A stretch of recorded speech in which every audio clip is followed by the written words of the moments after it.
I see your demons, I'm telling them it's on sight. I'm just playing, I don't fight, I do pray. I only go the way of Mr. Yahweh. Try to correct me.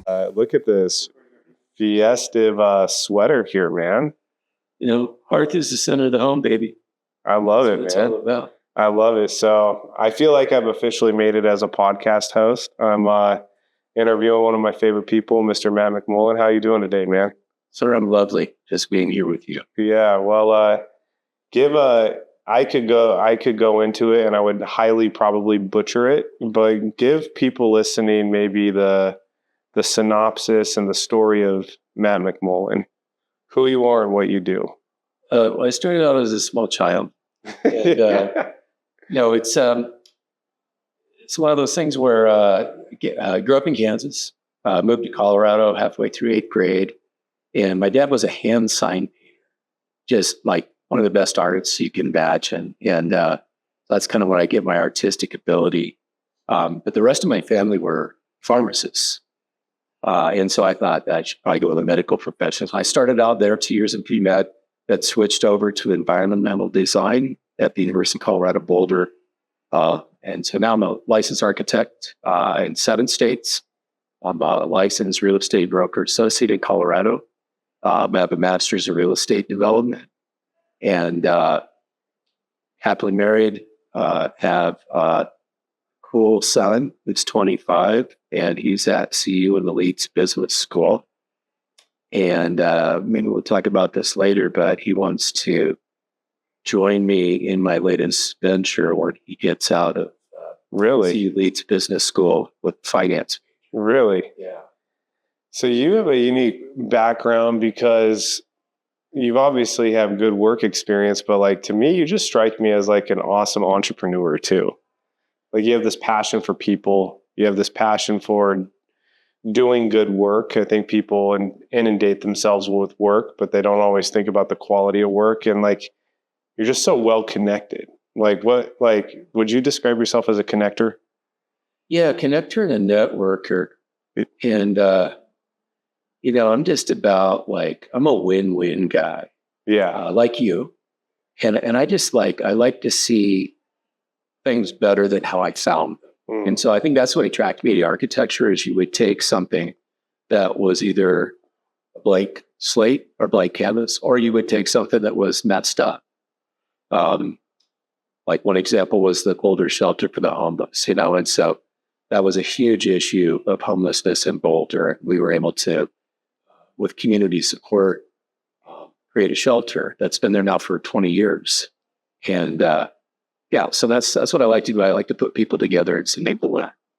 I think that's really well put. You're a win-win guy. Yeah. And I heard early on in business, when it comes to negotiations, the best negotiation, no one loses. And I had never viewed it like that. Yeah, I always thought like negotiation, there's a winner and a loser or a compromise. And my mentor told me, no, the best negotiations are win-wins. So absolutely true. Yeah, it's and I've had a couple clients who are win-lose, where in order for them to win, not only do you have to lose, you have to bleed. And it was the most uncomfortable thing, but unfortunately I only had 2 or 3 of those in my 30 plus years doing what I do. So I feel fortunate.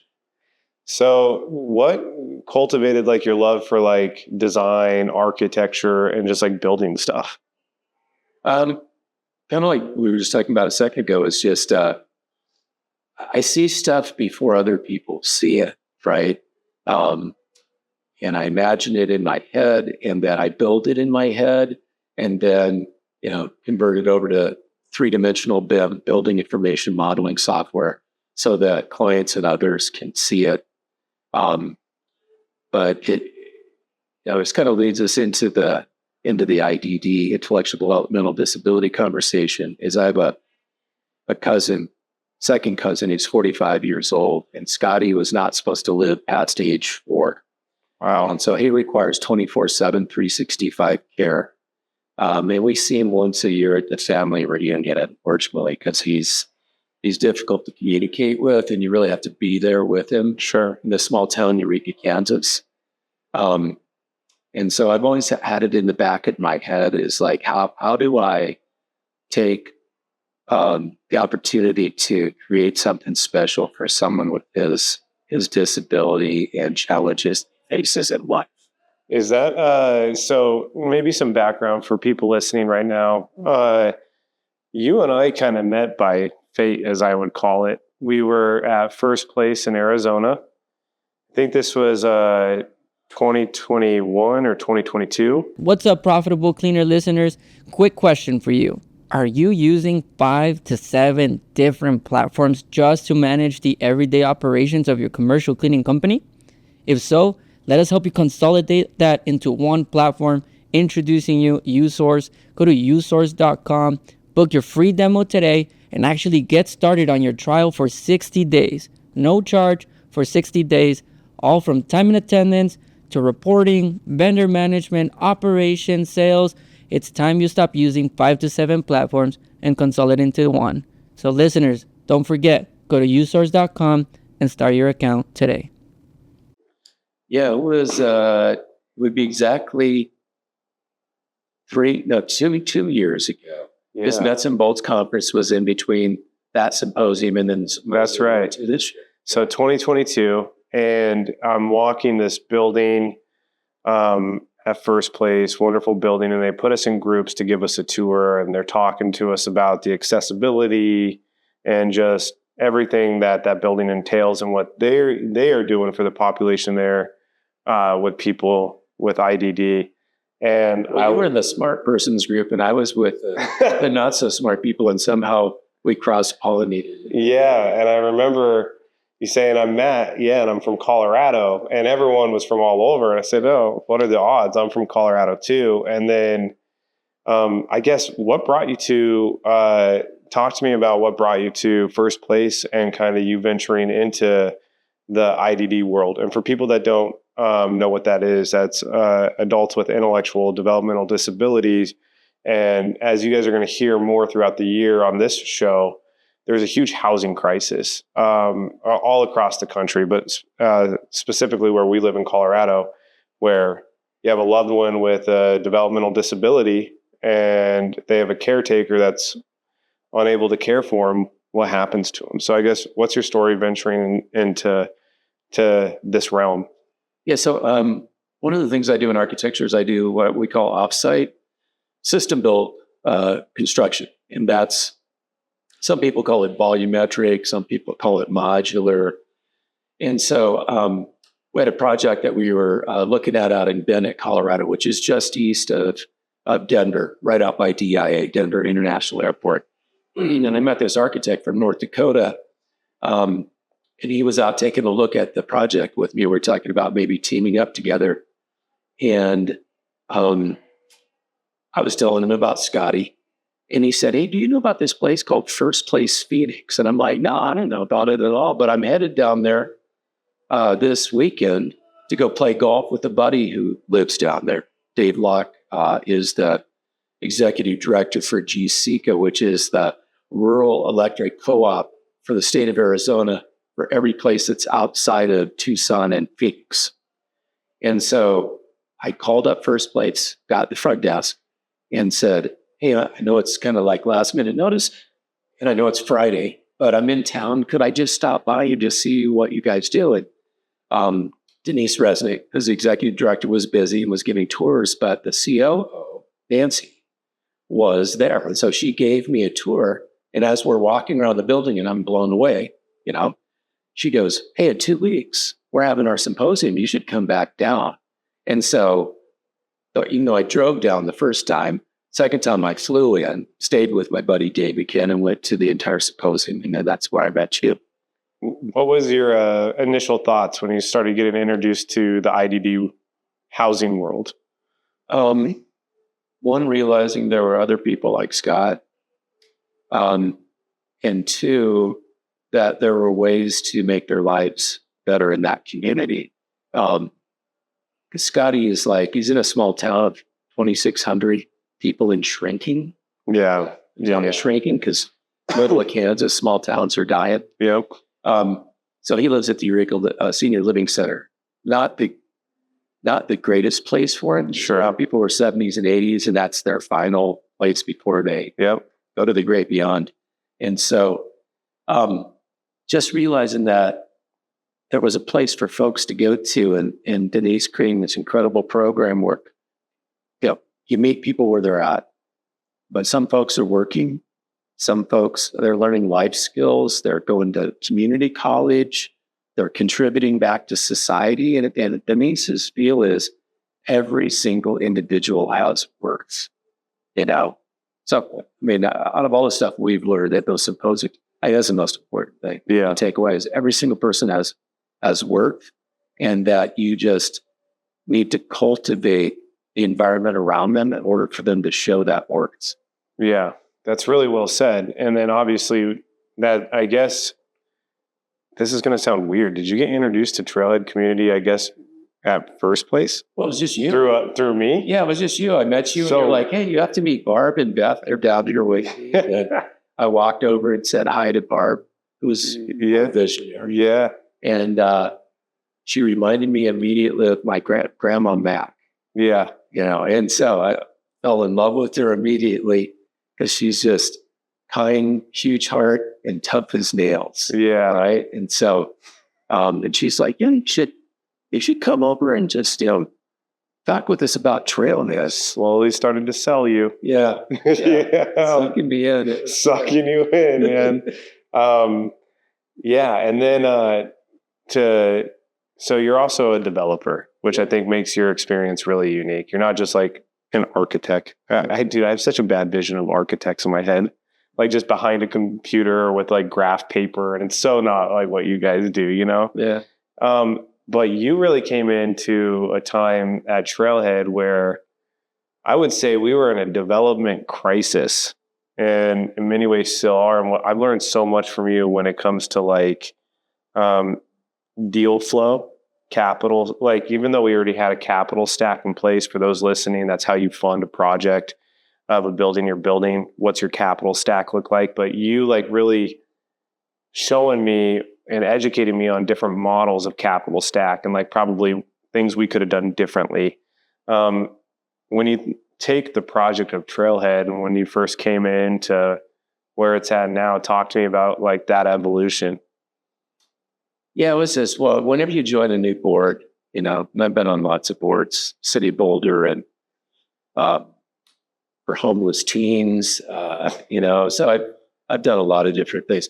But yeah, you come in and you just try to figure out, hey, what's my role? Like, why am I supposed to be here? Because everything is, not to channel Angel necessarily, but everything has like sort of some divine guidance. Right? No, for sure. And you're supposed to figure out, hey, why does the higher power have me here? Yeah. And so one of the things I realized and started to process was, do we have enough money to get to the finish line? And so I asked Barb that question, and then she put me in touch with SII, who was the owner's rep for Trailhead. And so we really dug in and started to look at.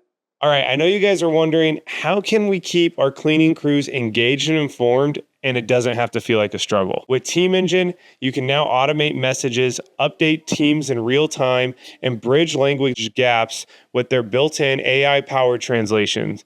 Whether it's scheduling, last-minute changes, or sharing critical updates, Team Engine keeps your workforce connected and productive. Say goodbye to miscommunication and hello to smoother operations. Visit teamengine.io to get started today. Due to the construction delays, construction schedule delays, all those sorts of things, we had a really high interest rate burden on the debt financing, which you get from banks, or in our case, a bank and Housing Finance Authority for the state of Colorado. And it was just eating up all the profit that could have gone to the nonprofit Stepping Stone and Trailhead. And so once we started to look at that, then it became apparent that we were barely going to make it to the end. And then we started to look at what do we need to do different? And so it was, hey, let's go back and let's ask for some interest rate reductions. And let's also ask that we switch the order in which the loans were being paid off. The way the loan documents were written prior to me being on the board was that the lowest interest rate got paid off first and the highest interest rate got paid off second, which you don't want to do, right? For people out there listening, pay your highest credit card debt interest rates first, get rid of that. It's going to save you money in the long run. So yeah, it was really that. It was right trying to understand how to make it successful, because with Trailhead community, failure is not, like, it's open now. You see every day something special is happening. And you see Jeans, who Mobley is Barb's granddaughter, so excited, right? And she always, every time I see her, talk to her on the phone, she's like, you can't believe what happened today. I got these people in there and that, they're renting our space and, blah, blah, blah. She's making all these incredible connections. So yeah, I was just trying, how do you figure that out? Yeah. It's kind of funny. So everything Matt just described is really like high level developer stuff. And he pretty much just undid every deal I made with a commercial bank. So the high interest rates being paid off last, that was probably my name on that document that got signed, all of it. So it just shows like you don't know what you don't know, but it goes back to creating win-wins, win-win guy. So when Matt's talking about this, he's having to go to a commercial lender in the 9th inning that knows all the financial get up of this project and say, hey, we need you to flip positions in your loan position. How did you make that a win-win in those type of negotiations? Because they really had or tell me, what's their incentive to do that? It's complicated, right? Banks are in the business to make money, right? Bankers are bankers. And so you have to be careful, because you don't want them to think that you're in peril of default. In the longer they can charge you interest, the more money they're going to make, right? Because these were interest-only loans where the interest on the loan is being paid and no principal reduction was happening. And so you kind of have to walk that fine line to say, hey, we're going to be okay, right? Like, we'll show you the condo sales and sales projections. Here's the path forward. Yeah, here's the path forward, and we'll pay the loan off. Like, at the end of the day, even if we end up with zero in the bank, you'll be completely paid. But also, too, was creating that sense of team. And so the folks at Chaffin and the folks at First Western Trust were also on our team. They want to see it succeed. And so they actually negotiated amongst themselves in the senior lien position and the junior lien position to work that out, to move positions. So a lot of behind the scenes, it had to go to the board of directors for the bank, had to go to the board of directors for Chaffin. I mean, there was a lot of stuff that happened, but the key was they were win-win people too and wanted to see it succeed. So they were willing to do what it took in negotiation. I think there's an art in navigating tough conversations, and I think it's an underrated skills. This is very difficult right now. So yeah, this conversation's brutal, man. Yeah. Well, actually, talk to me though about that, man. Like, that's a tough conversation to have. How many real estate deals do you think you've been a part of throughout your career? Give me a ballpark. Yeah, I don't know. Not a whole lot, right? Like, I came to development late in my life. More than one. Oh yeah, more than one. More than one, less than 100. Yeah, that's a lot. I mean, but like you've probably seen a lot of different type of deals happen and a lot of different conversations. Like, how do you approach having a hard conversation when it comes to negotiating terms or money and things like that? Create relationship first. Without just jumping into the deal structure. Is that, I think there's one thing I learned from my dad is people like to do business with people they like. And I know that's how it is for me. Some of the most painful transactions I've ever been in were with people that I shouldn't have got in the deal with at first, because I didn't necessarily like them as people. They were more about the numbers and some of the seven deadly sins, than they were about making the world or that particular project a better place. Well said. Really well said, man. There's two Matt McMullen tidbits that I've learned from you over this year. I'm going to PG rated. Yeah, they're PG rated. I'm going to say them back to you, and maybe you can expand on the thought. Okay. The first one is make sure you survive another month. Your project survives another month. When that comes to mind, what do you mean by that? One of my mentors always said to me, just keep all the marbles on the table. It's like, you don't know what's going to happen, and don't jump to conclusions. That also relates to, to Barb, one of her gyms, never give up. Yeah. Right. Just keep going. Never give up. Always take the first meeting. You don't have to necessarily take the second meeting. Yes. She took the first meeting with me. I don't know why she took the second meeting, but yeah, it's one of those things of, don't be so sure that you know what's going to happen. Yes. Lately, I've been under the impression of thinking like, whatever your vision is, it's probably going to take longer than expected. It's going to be different than you expected. And then ultimately it's going to be better than you expected. Yeah. And yeah, I think there is something to like, hey, how can you create sustainability just to survive another month within your business, within your project? Be committed to the outcome. And the vision, and knowing that it's going to be successful. Yeah, exactly. The second one, and this might be one of my favorite ones from you. I had talked about this here recently when there was a time when I was involved as, let's call it the Trailhead developer. I feel so weird even saying that because I was so blind and still so ignorant in what I was doing. But I felt like if I could just get a financial commitment from a lender or lenders, everything was going to be solved. I had to figure out a way to have $1 million cash equity. I had to figure out a way to have $750,000 of in-kind services donated, legit construction and architect donated. And then I had to find a way to get $16.5 million from lenders. And I thought, okay, fundraising the $1 million was pretty hard, but we did it. The in-kind services donated to us was pretty easy because Barb was a really great salesperson. Right. But pitching to these banks, and I probably went through 15 RFP pitches to commercial bankers, was really difficult. Really, really difficult. And it never felt like the numbers were going to make sense. And it was probably 18 months. I just would go meeting after meeting after meeting, and I would say, man, if I just get someone to sign the line, we're good. And then I met you. We just got a commitment, or like I think we probably were early in our funding phase when I first met you. And you said, great, you got your financing.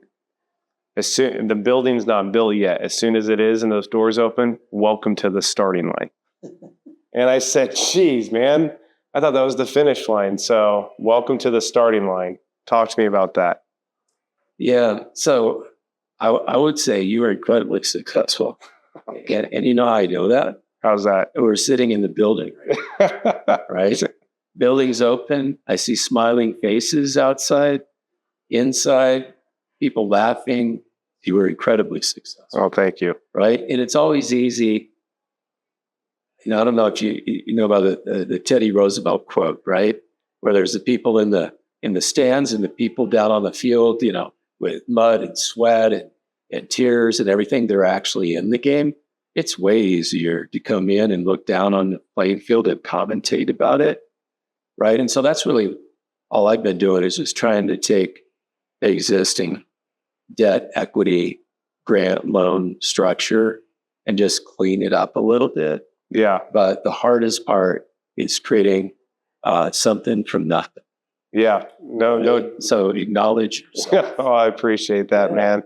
In many ways, and I think this is, the best projects I've been a part of have always gone. I just feel like I'm along for the ride.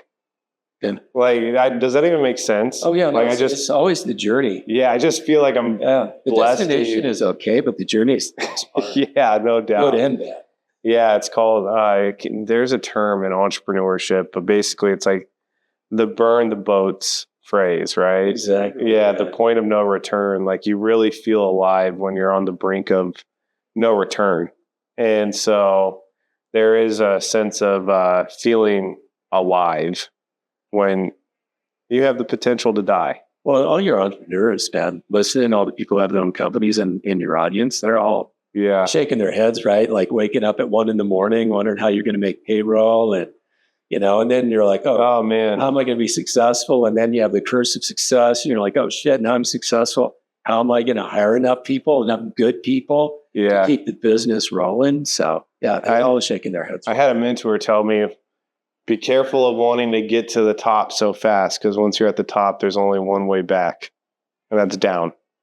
Well, unless it's a false summit and there's another summit that you go after. There you go, man. Is that the architect in you talking now? I'm just kidding. No, it's having a load of leadership. Yeah, there you go. So you also strike me, Matt, as like an avid learner. Would you say that's true? Yeah, the other podcasts that we do, Art Construction, and Devin Tilley is the owner and host of that. Yeah, we talk about lifelong learners. And that's who I surround myself with, is people who are just basically curious. Yeah. Right. And it's, so my son's 25 at Head Start. And he, when he was younger, there was curiosity, but not like I thought about the appropriate right things. But now that he's in business school, yeah, he's just curious about things. And so I'm like, oh, okay, good. And he's got the survivor, Rocky, eye of the tiger. Yeah. And that's really what you want to see, is you want folks to have curiosity, because then you become a lifelong learner about everything. Absolutely. And that keeps you from aging too. Absolutely. Actually, let's talk about your experience on the art of construction. And if you guys are listening to this right now, we'll link Art of Construction below, but it's a very popular podcast. Obviously talking about construction and all that. Talk to us about your journey within Art of Construction and maybe what you've learned from some of those guests. Yeah, it's the great thing about podcasts is, as you meet people that you would have never met. Yes. And you get introductions to other folks that you would have never met. That's right. And it happens all over the world. So Art of Construction's been around for, I think it's like 9 years now. Yeah, a long time. And we had like 900,000 plus listeners in top-ranked architecture, engineering, construction, podcasting in the United States. But we have listeners in China, Japan, Australia, New Zealand, India, U.S., Canada, and Mexico are our three biggest ones. But the thing that I've learned is that everybody has like a piece of the pie, or a piece of, like parable about the elephant. Everybody has a piece of the elephant. And what our construction is trying to do is bring it all together to revolutionize that entire industry of building. Yeah. Because it is not advanced as much as it should. There's still, we're still doing stuff that, it's in the 1700s and 1800s, some of the same methods. Really? And so technology's improving things like GPS and BIM, virtual reality building and things like that. But still, when you experience some of the stuff on this building, right? Yeah. People are like, well, I didn't see that on that sheet right there. Yeah. It was right there. So, I think the biggest thing is just, once again, connecting people too. Yeah. Because we've made a lot of connections through our construction where we introduce people to each other, and then projects or business relationships came out of that. What's up, my profitable cleaners? Listen, you guys know that running a cleaning business isn't just about cleaning. It's about growth, trust, building a legacy, and making true impact. That's where Swept comes in. With Swept, it's simple, powerful. It's an app that you can track your cleaner attendance with geofence clock-ins, streamline processes, team communication, and save hours on payroll. It's the ultimate tool designed specifically for janitorial businesses just like yours. Take control, save time, focus on what matters most, growing your business and spending time with your family. Swept. Clean better, grow faster. If you guys are interested in Swept, click the link below in the show notes and partner with one of the best in the industry. That's exactly right. That's the same story here on this podcast. So profitable cleaner, a lot of cleaning leaders are listening to this, but now we have facility directors that listen to this. We have property managers. We have other trades companies or professionals like landscapers, HVAC people that are listening to this, because it's not really so much about what you do. Construction at the end of the day, framing's framing, cleaning can be cleaning, but it's how do you go about doing it is what I've learned. And how do you conduct yourself through the process? And why would somebody hire you versus anybody else? Yeah, That's the big exactly. And we've seen community brought from that. Actually, some of you guys might be familiar with Matt because he was one of our experts on our expert panel at Cleaning Profits. Actually, since we're there now, why don't you talk to us a little bit about your facilities experience? Oh yeah. So when the Great Recession happened, I wisely prior to that had let a lot of my architecture work go away. We were doing work all over the world at that point. I had a 15-person firm, but I decided I was going to be a developer. So I had two large projects. One was redeveloping a 9-acre shopping center in Boulder, and the other one was taking the transit-oriented development location in Boulder.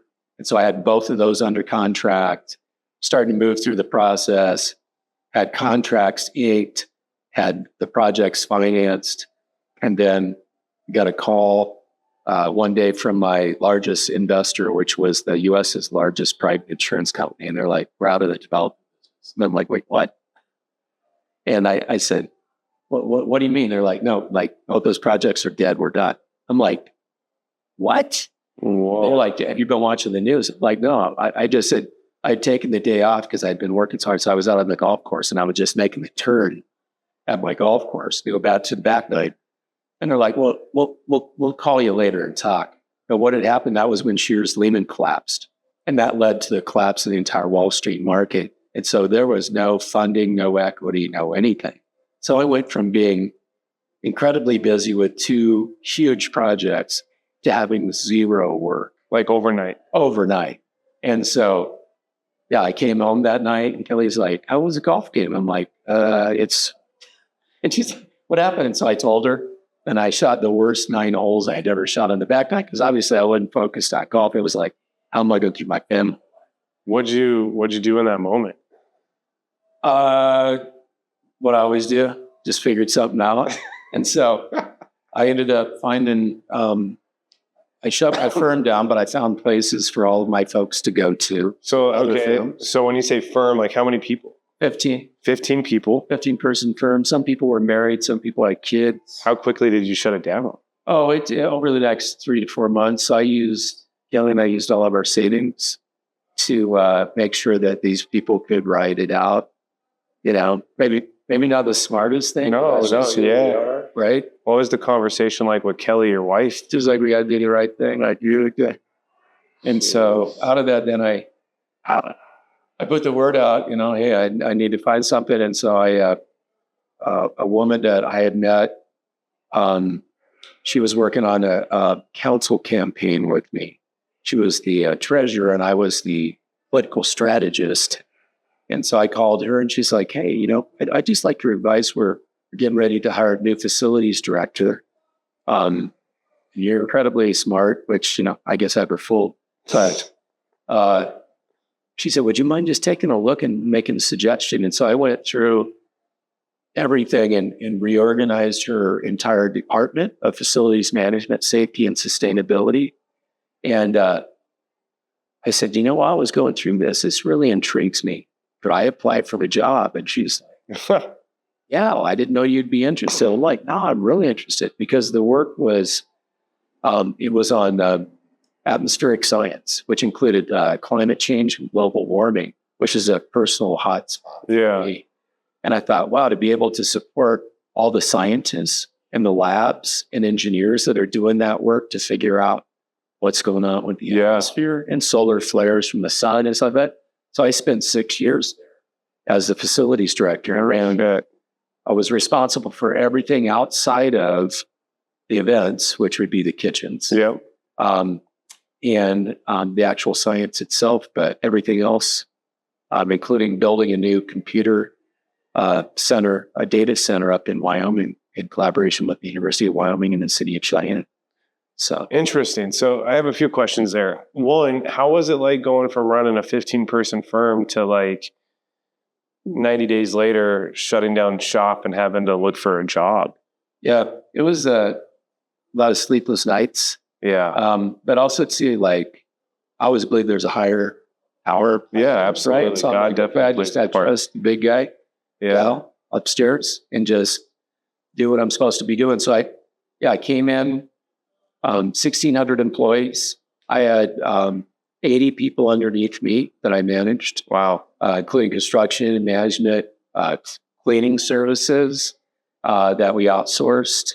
And so in that 6 years, the previous gentleman who had been there, who was retiring, had been there for 17 years.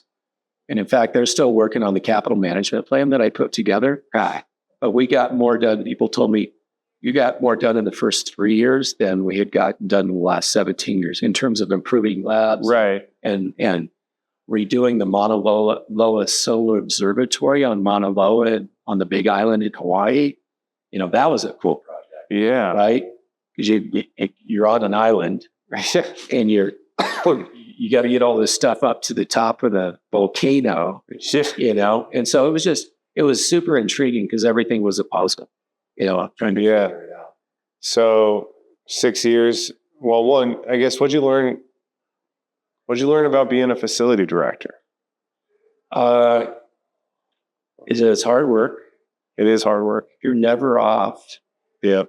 So I would get, like, I got a call on New Year's Day, and it's like the main water service to the Mesa Lab, which is the National Center for Atmospheric Research, which is on the Mesa as you go into Boulder. The main water line broke and we have no water. Oh my gosh.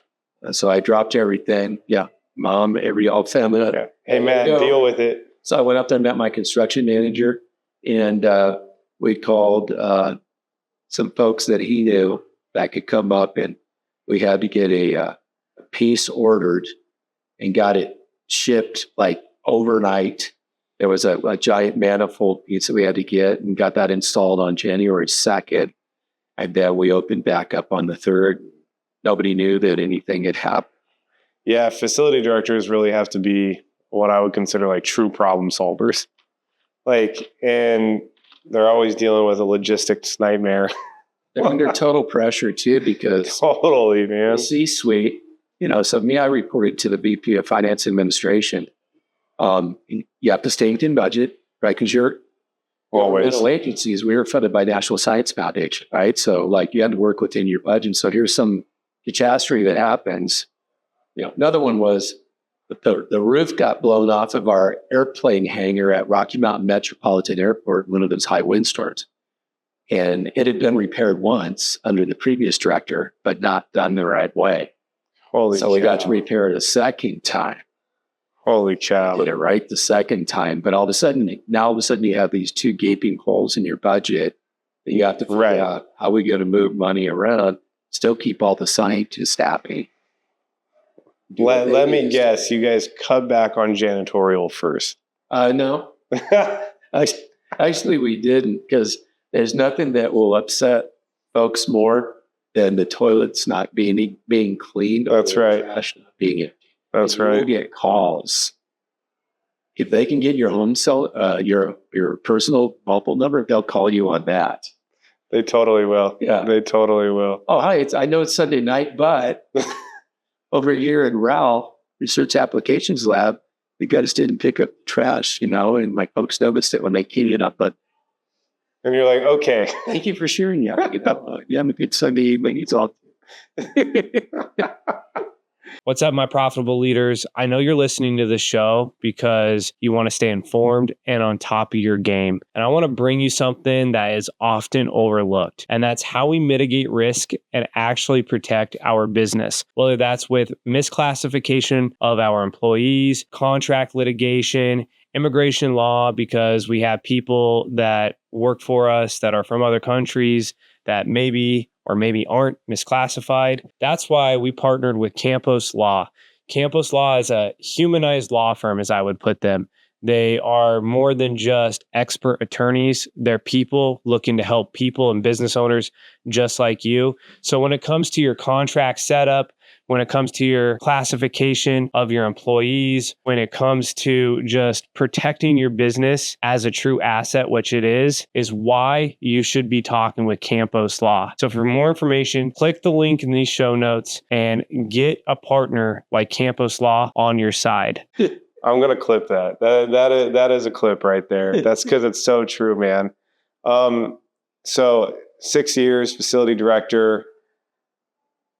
Next transition. Why?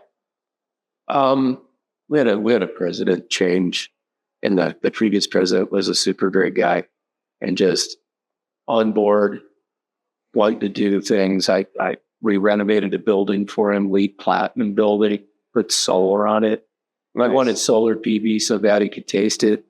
Nobody could make it happen. And I had two buildings, his building that we named after him and the building across the street on our Foothills campus. Yeah. Both with solar panels. Nice. And he was absolutely ecstatic. But then we got another gentleman in there who later got fired, but was unfortunately very nice man. But one of these guys, like, here's what we're doing. We're all headed this way.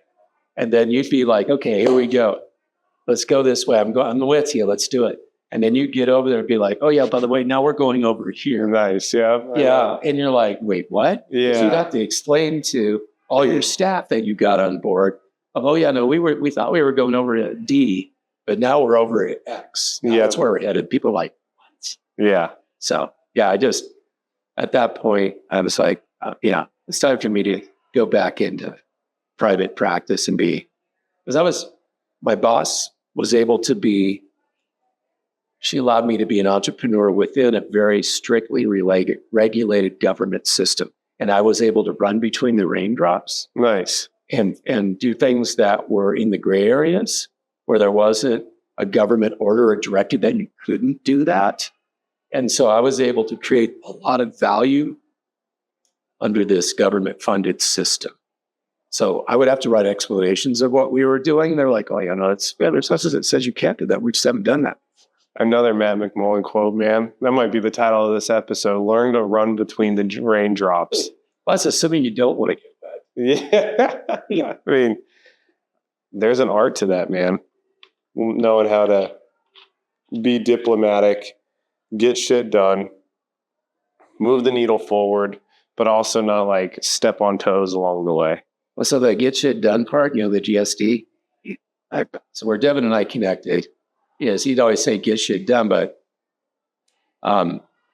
speed kills, right? But accuracy is everything. Yeah. And so I added a little T after the GSD is get shit done thoughtfully. Nice. Right? So think about That's it. good. It's not just a race to the finish. Like you got to make sure you're going to the right finish line. Yeah. Right. And so that's what I always try to do is sometimes you have to slow down a little bit and not be in such a hurry because you want to make sure that you're taking the right steps and you're ending up where you intended to finish. It's good advice there. Lately, it's been on my heart, like, man, I just need a day to think. Like, screw my calendar. Yeah. Whatever. Like, I don't care about getting my inbox to 0. I just need to think. Yeah, you can get it to 0 really quick. You select all and just hit that. Yeah, that's right. That's right, man. So, but yeah, and I think there's like my body has almost like been telling me just sit and be in stillness. Yeah, you got to listen to your body because if it's telling you that there's something walled up inside you that needs to be done. Totally. And it's asking you to pay attention. Yeah. And so I encourage, lately I've been encouraging people through our content, like sit in stillness and be where your feet are. And like really like, and something I need to do a better job at, but like something that's really been big on my mind. So I like that speed kills, but accuracy, what'd you say? Yeah. Speed, what is it? Speed is everything, but speed kills, but accuracy is everything. Yeah. It's like a Wyatt Earp or something like that. Yeah. Devin has it burned into wood over at Mountain View would do a door. Yeah, there you go. So sometimes when he gets a little out of control, I just point at this. Yeah. He's like, "No, thanks for your." Yeah. So what's the mission for Matt now?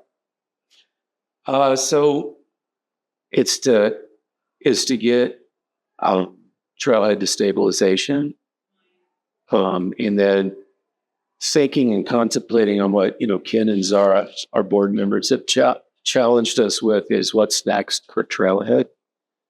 So I think it's a podcast. One thing to call it an idea, which is the LLC. I have I/BEA. But it's like Horton here's a who, got to get the word out. Yeah. Before we can solve the problem, people have to realize that it is a problem. Because I'll talk to people about IDD and people are like, what's that? Yeah, we're fighting an invisible enemy. Exactly, because you don't see our community standing at the off-ramp with cardboard signs saying, Yeah. Please help me, give me food or whatever. We have an invisible community there. They were in group homes or they were in institutions or facilities, but now they're all living with their aging parents. So 37 million people in the United States, 20% of those have caretakers, guardians, or parents that are age 65 or older. Next 10 years, they'll either physically lose the ability to take care of their kids or they're going to die. Not their kids, but parents. Yeah. And so it is it's flashing red, right now. And so this is a great step, right? We got 80 units, 83 units available here. That's dropping buck compared to 37 million. That's all right. And so the next thing for me is just figuring out how do I take the message out there and help other folks. So one of the leads through Trailhead was a woman down in Fort Smith, Arkansas. And so I spoke to her board on Wednesday night. And last time I talked to her, gave her some coaching. And she's now found some land and an opportunity and someone who's an executive director of this particular development, whose kid, surprisingly enough, has autism, right? How many times does that happen? Always. And so she's like, man, we have to talk after the new year and we have a great opportunity here and we want to do something and we need some coaching. And so, so that's the next step this is going to be the last chapter, of my career until I kick. I'm not a retiree set, is just going out and spreading the word and creating intentional, permanently supporting housing for IDDs. I love it, man. Well, that means we get another 50 years of Matt McMullen's mission. So until you kick, jeez, man. Yeah. Well, I'll tell you this. If you guys are listening to this right now, my call to action for you, of course, donate to Trailhead Community, which will be in the show notes below. But I'm going to ask you guys to share this episode and share this message with anyone that you know, but specifically anyone that you know that might have a loved one, a friend, a family member with a developmental disability. And let's have this episode maybe be the first icebreaker of getting that awareness out there. So if 200,000 people listen to this episode and we can get 10%, 20% of you guys to tell a friend, which is how Trailhead has grown. That's what I'm asking you today. So that's my call to action for the show, man. That's good. That's really good. Well, thanks to everybody for listening in and hopefully, not falling asleep while they're listening to it. No, that's just our producer's job, I love the guy though. He seems like a nice guy. When he's awake. Yeah, when he's awake, he's a nice guy. Matt, I appreciate it, man. And for everything that you've done for Trailhead, and I've learned so much from you. And there's energy givers and energy takers. You're definitely an energy giver for me. So I appreciate it, brother. Well, you know how it is, man. Trailhead, right? It was named such. So now starts the journey. Yep. We're at the starting line. Yeah. Exactly. So awesome, man. All right, brother. Thank you, man. Okay, but thanks, man. Thanks for inviting me. I do pray. I only go the way of Mr. Yahweh. Try to correct me.